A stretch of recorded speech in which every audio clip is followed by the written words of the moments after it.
Bismillahirrahmanirrahim. Assalamualaikum warahmatullahi wabarakatuh. Alhamdulillah, puji syukur kepada Allah Subhanahu wa taala. Salawat dan salam untuk Rasulullah. Allahumma shalli ala sayyidina Muhammad wa ala ali sayyidina Muhammad. Pada kesempatan ini saya Kasbul Anwar SAK MH dengan nomor peserta A4440 untuk mengikuti diklat PEM 3 tahun 2023. Pada kesempatan ini saya akan menyampaikan tentang kepemimpinan Pancasila dan nasionalisme.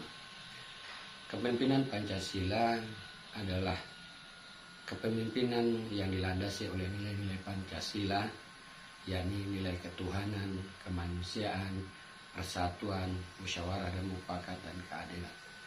Kita lihat bersama sebelum masa demokrasi bahwa pada zaman dahulu orang untuk menanamkan nilai ketuhanan itu sangat kuat, sehingga salah satunya menarik yang kita bicarakan adalah bagaimana untuk mendapatkan kemerdekaan dengan adanya kekuatan daripada ketuhanan, itulah yang menjadikan Indonesia ini kesemangatan.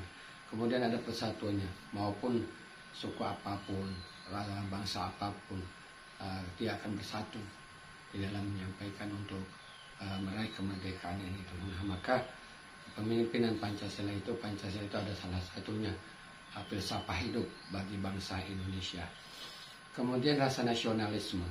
Rasa nasionalisme itu rasa mencapai untuk kemerdekaan itu, kemudian mempertahankan, kemudian memelihara bagaimana negara itu tetap utuh dan kuat, tidak ada bisa satu pun yang menggoyanginya. Walaupun pada saat ini kita lihat bermacam-macam secara mafia orang untuk menghancurkan Indonesia dan secara perekonomian dan secara kebudayaan. Namun rasa nasionalisme itu sudah tertanam di dalam warga negara Indonesia itu sendiri, maka akan dapat dipertahankan. Maka dari itu, para pemirsa yang berbahagia, bahwa kalau kita berbicara lagi tentang bela negara, apa itu bela negara? Nah, kalau kita lihat dalam pasal 9 ayat 1 Undang-Undang nomor 3 tahun 2002 menyebutkan bahwa setiap warga negara berhak dan ikut serta dalam upaya memelihara negara yang dilanjutkan dengan penyelenggaraan pertahanan negara. Nah, di sini kita lihat bahwa dalam Undang-Undang nomor 3 itu jelas bahwa kita memang wajib untuk membela negara itu sendiri. Bagaimana mempertahankan baik itu secara kebudayaan maupun secara keekonomian. Tidak ada bisa negara lain untuk memasuki negara ke Indonesia ini. Kemudian apa itu pengertian bela negara? Kalau bela negara sudah jelas kita sebutkan bahwa upaya sikap dan perilaku warga negara yang dijiwai oleh kecintaan kepada negara kesatuan Republik Indonesia yang berdasarkan Pancasila Undang-Undang Dasar 45 bahwa menjamin kelangsungan hidup bangsa dan negara. Nah, bahwa bela negara itu menjamin kita, negara sebagai warga negara Indonesia itu tidak ada lagi rasa ketakutan dan tidak ada lagi rasa kegundahan, bahwa bela negara itu adalah kita benar-benar mempertahankan, menjadi ketenangan untuk pemeliharaan dalam menjamin kelangsungan hidup, bahwa negara Indonesia, warga negara Indonesia itu tidak ada lagi keraguan.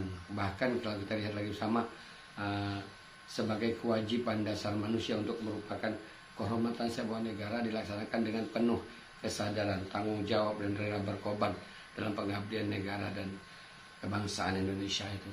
Maka dari sini pemirsa yang dimuliakan oleh Allah Subhanahu wa taala, maka kami dapat simpulkan bahwa Pancasilaan itu adalah filsafah hidup. Kita mengamalkan apa isi yang ada di dalam Pancasila itu sendiri. Kemudian sebagai nasional menanamkan rasa kita terhadap negara Indonesia itu, mempertahankan. Sudah kita mempertahankan lagi. Apa itu yang kita pertahankan? Yaitu kebudayaan, ekonomi kita. Tidak ada bisa bangsa asing untuk memasuki Indonesia. Kemudian kita bela negara, bagaimana kita mempertahankan untuk kehidupan di negara Indonesia ini sangat nyaman, aman, indah, dan tentram. Bahkan kita sama mengetahui negara Indonesia ini adalah negara yang makmur, yang segalanya subur, dan segala usahanya. Nah, inilah yang harus kita pertahankan. Demikian yang dapat disampaikan terhadap untuk masalah tugas kami ini dalam Diklat P3. Assalamualaikum warahmatullahi wabarakatuh.